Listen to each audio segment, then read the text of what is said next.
On Tuesday, August 20th, 2024, the US-based news outlet, The New York Times, dropped a report on America's nuclear secrets. Written by longtime foreign policy and national security journalist David Sanger, the report wasn't meant to disclose the number or yield of the nuclear warheads Washington currently has on standby, or to give away the locations of its ballistic missile submarines, or to announce a new missile or aircraft capable of raining down atomic devastation with even greater efficiency than was done before.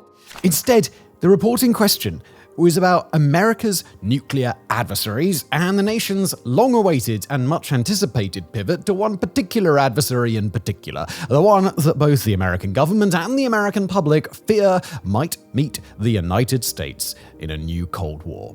The report was, at its core, about a document that bears the innocuous-sounding name Nuclear Employment Guidance. But in more direct terms, this is the United States' comprehensive nuclear strategy, its grand approach to other major powers in both peace and in war. The plan is highly classified, and for very good reason, considering that it's an in-depth description of how the world's most militarily powerful nation would deal with the only countries it considers powerful and dangerous enough to pose a nuclear-worthy threat. It's updated roughly every 4 years, or about once every American presidential term, and it's kept so secret that it's not kept electronically for fear that it might be leaked or hacked. Only a small handful of hard copies exist, split between the Pentagon and the White House, and precious few other locations in the world. And back in March of this year, American President Joe Biden approved the plan's highly classified newest version, with not a word spoken of the affair to the global press and hardly any indication given to the majority of the US Congress. That's not a terribly abnormal level of secrecy where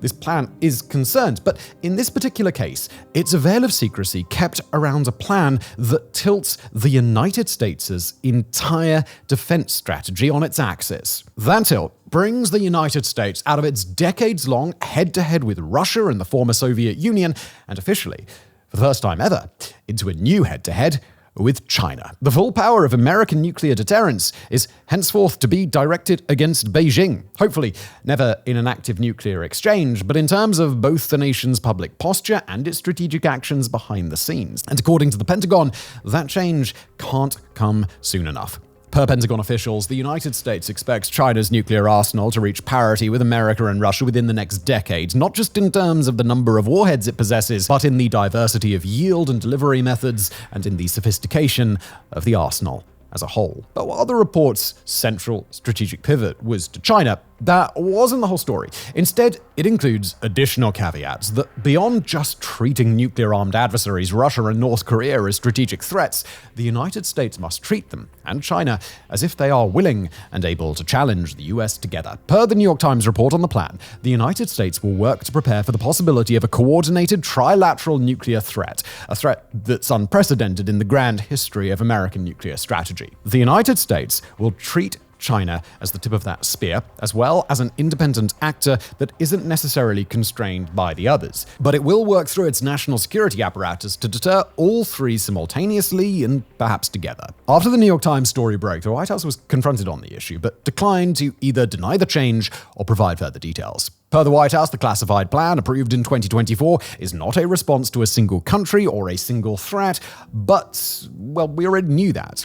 The Arms Control Association, a nonpartisan organization that works closely with American leaders on nuclear matters, denied that there had been any pivot toward China, although the likelihood of the Arms Control Association having gotten a peek at such a secret document is unknown, and for the sake of the American national security apparatus, that likelihood is hopefully really rather low. According to prior comments from a senior director of America's National Security Council, one Pranay Vadi, speaking in June, a lack of any moderation or change in Russian or Chinese nuclear policy would prompt the United States to shift from maintenance and modernization of its current nuclear weapons to the expansion of its arsenal. Since the New York Times report dropped, no American official has either reiterated or denied that claim, but we must emphasize the proposition of an expanded American arsenal is precisely what we're talking about here.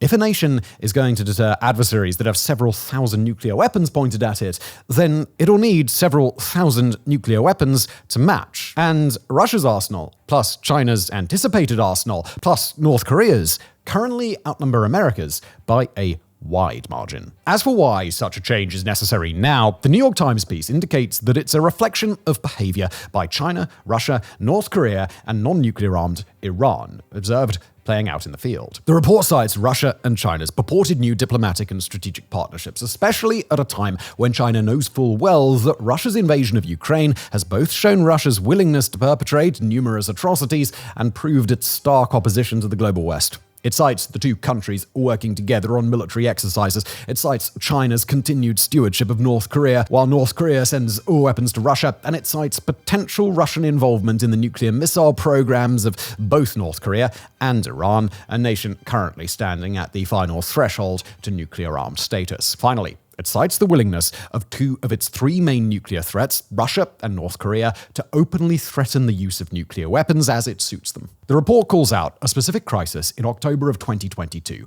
Quoting here, when Mr. Biden and his aides, looking at intercepts of conversations between senior Russian commanders, feared the likelihood of nuclear use might rise to 50% or even higher. Although China itself displays a nuclear policy that's far more measured, even cautious in its business with other countries, its decision to ally itself with two highly volatile and increasingly radical nuclear-armed partners shows that China's own stated posture does not tell the whole story. For the US, the pivot toward China has been regarded for years as just a matter of time. But the urgency that prompted the US to make that change now rather than later is a new factor when compared to the plan's last update a few years ago. China's nuclear expansion is moving incredibly quickly, even faster than American intelligence would have indicated just a couple odd years ago, and the goal, quite clearly, is now to build an arsenal that can rival Russia and the United States directly. After decades spent in China trying to build only enough weapons to provide a, quote, minimum deterrent to prevent the use of nuclear weapons against it,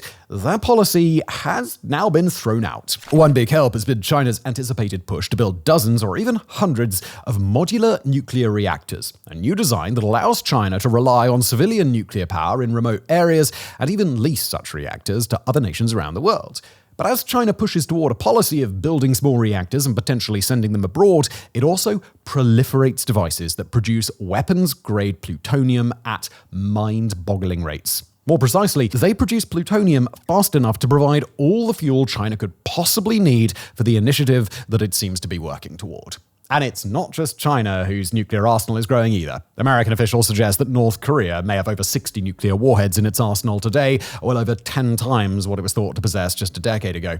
Russia is another story, but even Moscow, bogged down by a protracted war in Ukraine, is moving its nation's economy onto a war footing for the long run. Once that happens, it may be possible for Russia to invest considerably more into expanding and upgrading its nuclear arsenal than it's currently able to. And as China has stepped up its nuclear ambitions, American attempts to step up nuclear cooperation between Washington and Beijing have failed. The reasons why run in two directions, and there's a possibility that cooperation may be easier for America's next president, no matter who it may be, once the uncertainty of the current electoral season in the United States gives way to at least 4 years of diplomatic stability with a consistent leader. But at least in the short term, efforts to set up hotlines and other direct communications measures have failed, even though these are the best possible safeguard to prevent nuclear misunderstandings around accidents, diplomatic crises, and conventional military confrontations. Nor have the countries been able to come to any agreements on warnings around planned missile tests or engaged in the sorts of broader non-proliferation diplomacy that would establish treaties governing how this new era of mutual nuclear deterrence will be handled. Americans aren't the only people calling for a change.